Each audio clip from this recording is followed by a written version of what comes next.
Hi everyone. இன்னைக்கு important current affairs question discuss பண்ணலாம். First question என்னன்னா, which ministry has recently launched a new initiative called Project PARI? So PARI, so இது என்னென்னா abbreviation என்னென்னு பார்த்தீங்கன்னா public art of India. So ரீசெண்டாக யுனெஸ்கோவோட heritage committee வந்து பார்த்தீங்கன்னா ஸோ இந்த இனிஷியேட்டிவ் வந்து இது பண்ணியிருப்பாங்க. ஸோ எந்த மினிஸ்ட்ரின்னு தெரிஞ்சிருக்கும் உங்களுக்கே, யுனெஸ்கோனா மினிஸ்ட்ரி ஆஃப் கல்ச்சர். ஸோ இந்த ப்ராஜெக்ட் பாரியில் வந்து பார்த்தீங்கன்னா நிறைய ஆர்டிஸ்ட் வந்து பார்த்தீங்கன்னா வேறு ஏரியாவிலேருந்து பார்ட்டிசிபேட் பண்ணியிருப்பாங்க.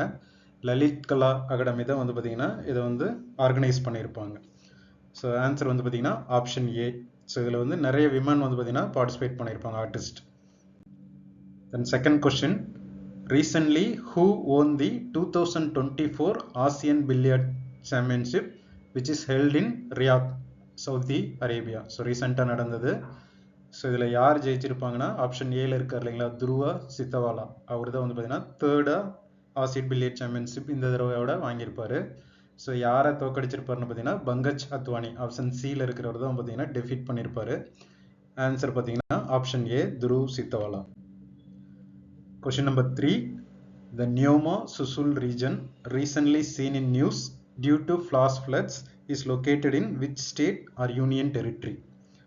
ஸோ இப்போ ரீசெண்டாக ஏதோ நியூஸில் பார்த்துருப்பீங்க, சம் ஜூனியர் கமிஷன்ட் ஆஃபீஸர் வந்து பார்த்தீங்கன்னா ஸோ இந்த ஏரியா வழியாக போகும்போது டேங்க் இதாகி ஃப்ளாஷ் ஃப்ளட்னால வந்து பார்த்தீங்கன்னா இறந்துருப்பாங்க.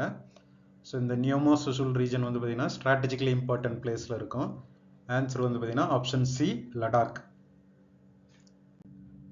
Then question number 4, Svalbard Ridge, a 500 km long ridge located in. So இது நியூஸில் வந்திருக்கும். ஆக்சுவலாக ஆர்டிக் ஓஷன், ஸோ நார்வே அந்த ரீஜனில் வந்து பார்த்தீங்கன்னா இப்போ ரீசெண்டாக அந்த ஹைட்ரோ தெர்மல் எனர்ஜி வந்து பார்த்தீங்கன்னா ஃபோன் பண்ணியிருப்பாங்க. ஸோ இந்த ரிட்ஜ் எங்கே இருக்குன்னு பார்த்தீங்கன்னா Arctic Ocean, option A. Then question number 5, joint communique on a fees framework recently seen in the news in the context of which two countries? So இதில் வந்து பார்த்தீங்கன்னா இந்தியா கூட டிஸ்அசோசியேட் ஆகிருப்பாங்க. நியூசிலாந்தில் பார்த்தீங்கன்னா அந்த ஏரியாவில் நடந்திருக்கும், ஆஸ்திரேலியா நியூசிலாந்து இந்த கம்யூனிக் நடந்திருக்கும். எதுக்காக அப்படின்னு பார்த்தீங்கன்னா இந்த ரஷ்யா உக்ரைன் கான்ஃப்ளிக்டில் ரிலேட்டடாக சில அக்ரிமெண்ட் சைன் பண்ணுறதுக்காக, சில இன்டர்நேஷ்னல் இஷ்யூஸ் சால்வ் பண்ணுறதுக்காக இந்த இது பார்த்தீங்கன்னா நடந்திருக்கும். ஆன்சர் வந்து பார்த்தீங்கன்னா ஆப்ஷன் பி, ரஷ்யா உக்ரைன்.